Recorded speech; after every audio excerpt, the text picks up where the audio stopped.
Basic आहे, तुमचं transaction काय आहे किंवा तुमचं काय रेकॉर्ड मेंटेन आहे, तो जर कोणी आपल्याला मागितला तर आपण अर्ध्या रात्री डोळे न लावता हा आपला गोषवारा किंवा आपला लिखाजोखा आपण त्यांच्या डोळ्यासमोर ठेवू शकतो. याचा हा एक फायदा आहे. आणि हा लिखाजोखा केल्यामुळे आपण इथे जरी आपण आता 6 लाखाचं लोन घेतलेलं असेल तरी आपल्याला 6 कोटीपर्यंत पण लोन मिळू शकते या आपल्या लिखाजोखा पाहण्यावर. सर्वांना नमस्कार. मी साक्षी संजय पटेल.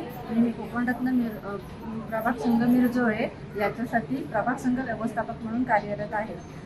माझा व्यवसाय होता टेलरिंगचा आणि अगरबत्ती बनवणे.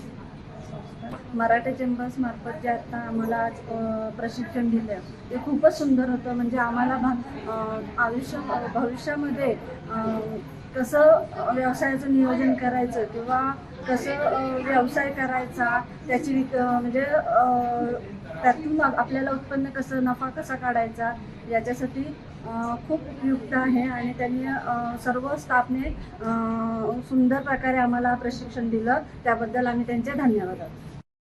नमस्कार, माझं नाव संगीता उदयराज भटकर. आज लँडमार्क येथे झालेल्या प्रशिक्षणासाठी मी उपस्थित आहे. यांच्या मार्फत घेण्यात आलं होतं आणि खरोखरच आजच्या या प्रशिक्षणाने मी उपस्थित राहिले. मला खूप चांगली माहिती मिळाली. प्रशिक्षकांनी आम्हाला खूप चांगलं मार्गदर्शन केलं.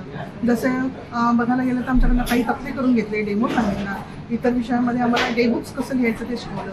आणि आजच्या ह्या प्रशिक्षणामधून खरंच सांगते, व्यवसाय करण्यासाठी आम्हाला ज्या आवश्यक गोष्टी होत्या ज्या सगळ्यांचंच आम्हाला आज खूप चांगल्या प्रकारे मार्गदर्शन झालं आणि त्याबद्दल मी मराठा चेंबर्सचे खूप धन्यवाद मानते.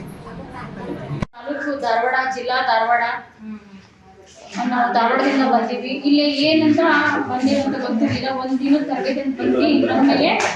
ನಮಗೆ ಬಿಸ್ನೆಸ್ ಸಖಿಗಳು ಅಂತ ಗೊತ್ತಾಯ್ತು, ಖುಷಿ ಆಯಿತು. ಏನಂತ ಆಲ್ರೆಡಿ ಸ್ವಲ್ಪ ನಾವು ಬಿಸ್ನೆಸ್ ಮಾಡ್ತಾ ಇದ್ವಿ, ಹೆಚ್ಚಿನ ಮಾಹಿತಿ ನಮಗೆ ಗೊತ್ತಿರಲಿಲ್ಲ.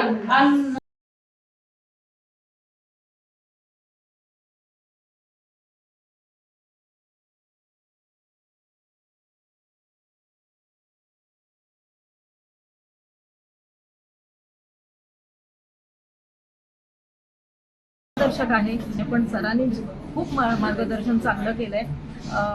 आपलं डे बुक कसं द्यायचं किंवा इतर गोष्टींचं मार्गदर्शन आणि ग्रुप करून त्यांनी जी ॲक्टिव्हिटी करून जे काय आमच्याकडून आम्हाला ज्ञात असलेल्या गोष्टी त्यांनी त्या व्यवसायात कशा वापरायच्या आणि व्यवसाय आपल्या वाढीसाठी उत्कृष्टपणे कसा करता येईल ह्याचं जे मार्गदर्शन आम्हाला केलं ते फार मोलाचं होतं. आणि त्याबद्दल मी माझ्या सर्व भगिनींमार्फत तर्फे मी त्यांचे आभार मानते.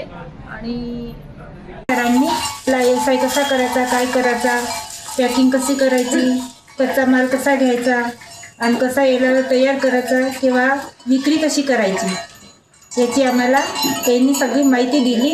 आम्ही हा व्यवसाय चालू केला. आजपर्यंत आमचं 80 ते 90 हजाराची विक्री झाली आणि याच्यामध्ये आम्हाला मजुरी पण